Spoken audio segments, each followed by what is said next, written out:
Hey guys, it's Step Fatal, and right here I have a game of Search and Destroy on Stadium, as you can probably see. I think I've played Search on this map a few times, but I'm still kind of getting used to the ropes, as you could say, or the routes that you run. So here we go. I wasn't in this game for the first round, and even so, I do post a pretty good score, so I decided to upload it. And the last round has a little bit of a, not surprise, but it has a little bit of excitement, I guess you could say. So I'm just going to fast forward through the first round because I don't play it, so there's no sense of watching nothing. Okay, it's fine now. Oh, what am I doing? Where am I? There we go. Okay. So, I'm using the silence the wheel with Ghost, Hardened Pro, and Ninja Pro. My last video, I was kind of praising Flak Jacket, and I do think that Flak Jacket is an essential part, but not so much in Search and Destroy. I mean, you're going to be cautious anyways, so I believe you should be checking the corners for claymores. You shouldn't really be just running blindly into buildings. I probably do that all the time, but I'm just saying, if you want to do really good, then you shouldn't really do that. It's kind of a fail right here. This guy ends up getting me. Boom. Don't have Flak Jacket. If I had Flak Jacket, it would be a different story, but I don't. So, we're just going to watch my dead body for a second until I get to the next round. Okay, so I usually run the same sort of route. I mean, like I said before, I haven't played this map a whole lot of times, so I'm still getting used to it. But apparently neither has TLG Retro, because he's running right through the middle of the map. In a few minutes, I'll show you what I believe is the main building that you need to either sneak up on, take control of, whatever you want to do, but it's coming up next round, I think. Once again.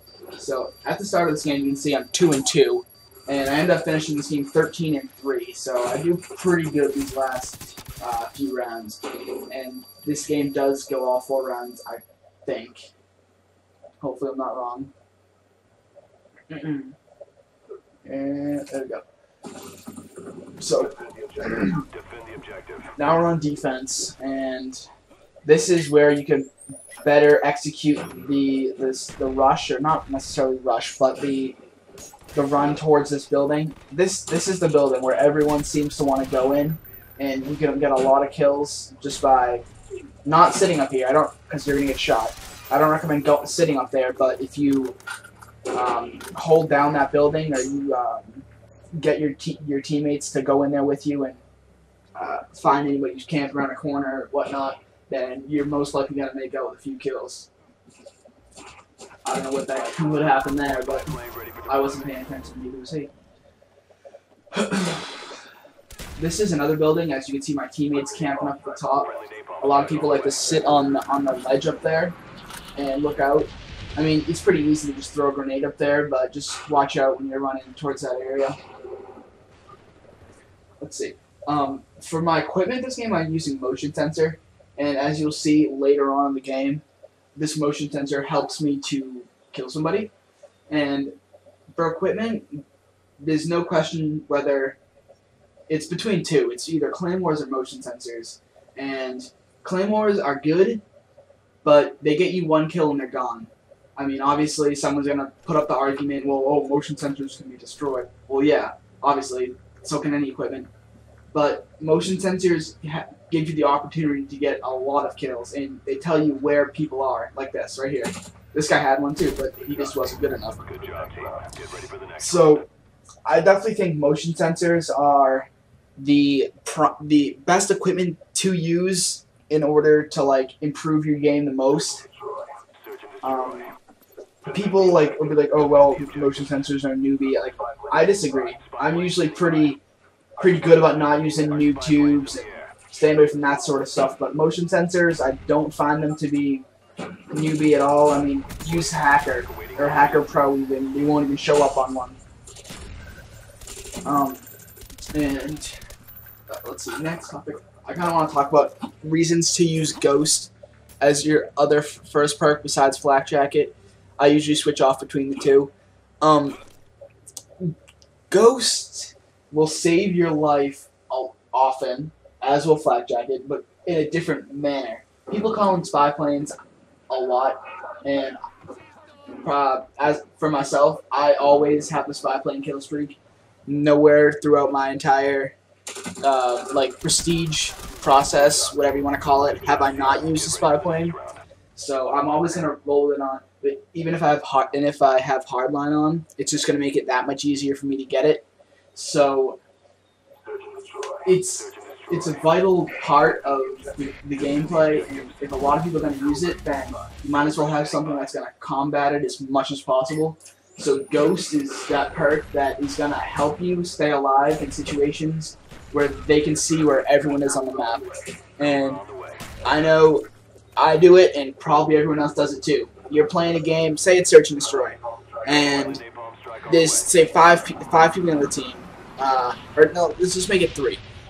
2 people have Ghost and 1 kid doesn't, and your whole team's left. You guys call in a spy plane, guarantee your entire team rushes to the little orange dot on the map with the kid who doesn't have Ghost.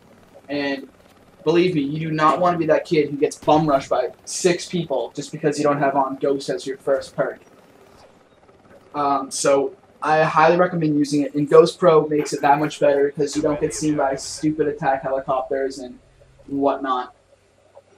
Okay, so I'm actually on the phone with my dad, and sorry I have to sit through this. I'll just watch someone else until everyone's dead on my team. Wait. Okay, so, wait, is this my team? No, that's the other team. Hold on, sorry about this. I should find someone on my team.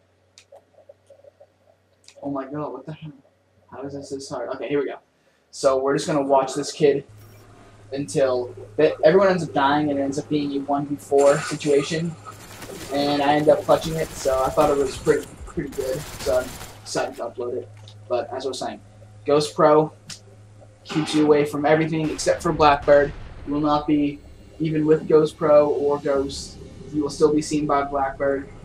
I'm 99% sure. If I'm wrong, please correct me, because that would just give me a little more incentive to use Ghost Pro and Ghost.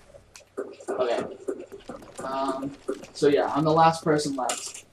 So I killed that kid right there. If you didn't catch that, because I was too busy flipping through the freaking channels or whatever it was. Teabag him a little bit, yeah, just for good measure, because he knows that his team's done. So I popped the motion sensor right here, and not because I'm gonna camp here. It's because I wanna make sure that kid must have had half a kill. But I wanted to make sure that no one else was around me, and make it more clear, because there's a lot of corners in this building, a lot of places where people can hide. So I like to put it down just as a nice cover for like a few seconds, so I know that I'm good to move within that radius and not be killed. So it proved helpful. I mean, that last situation, the guy hopped in that packer, or maybe he was just outside the radius when I put it down. But believe me, it will help. So this is his last guy. I'm checking the map right now, and just to see where he is, if he's still in the spawner, whatever. I throw a grenade. I think it's pretty far away from him. I don't know how it manages to hurt him. It's probably a claymore or something that blew up, but it helped me because I then turned the other way and he was right there. So my final score is 13-3. I want to thank you all for watching, and please subscribe for more.